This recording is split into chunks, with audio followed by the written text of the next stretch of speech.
अगर आप भी चाहते हैं धनिया म्यूजिक की ऑडियो वीडियो सबसे पहले आप तक पहुंचे, तो हमारे इस चैनल को सब्सक्राइब जरूर करें और साथ में बेल आइकन को दबाना ना भूलें। धनिया रिकॉर्डिंग स्टूडियो पोखरिया नेपाल।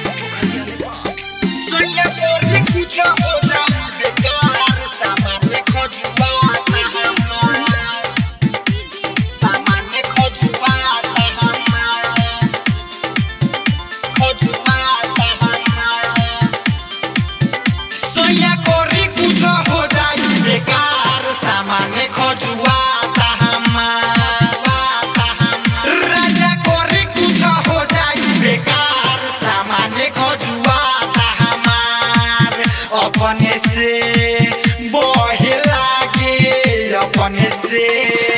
बहे लागे अपने से काजवानी लेके डाली हम अचार सामान्य खोजुआता हमार।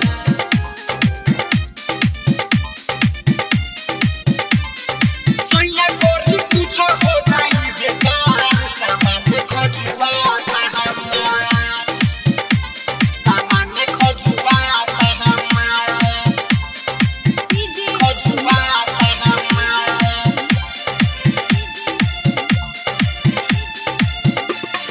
काहे बानी मुँह फुलौले ताजा सामान्य बसियाता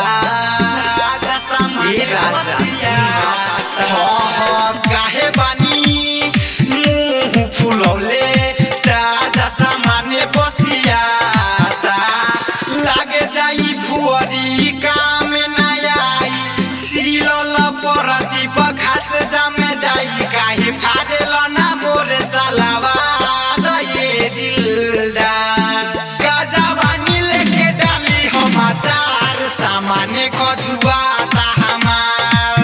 अपने से चुए लागे अपने से चुए लागे अपने से सोया कोरी कुछ हो जाई बेकार सामान्य खोजुआता हमार।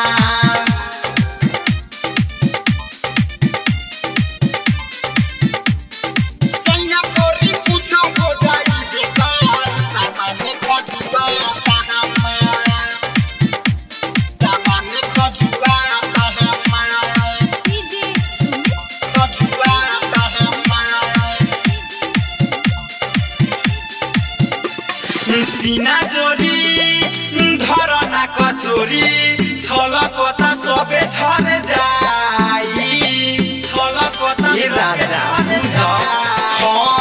सीना जोरी धरना कचोरी छल कता सबे छरे जाई लागताटे पाला कोरताटे हाला हम से जवनिया के भारे ना सहाला काहे तोहरा बुझाला ये सरकार काजवानी लेके डाली हम अचार सामान्य खोजुआता हमार। अपने से बहे लागे अपने से बहे लागे अपने से सोया कोरी कुछ हो जाई बेकार सामान्य खोजुआता हमार। राजा कोरी कुछ हो जाई बेकार सामान्य खोजुआता हमार। अपने से बहे लागे अपने से बहे लागे अपने से काजवानी लेके डाली हम अचार सामान्य खोजुआता हमार। धनिया रिकॉर्डिंग स्टूडियो पोखरिया नेपाल।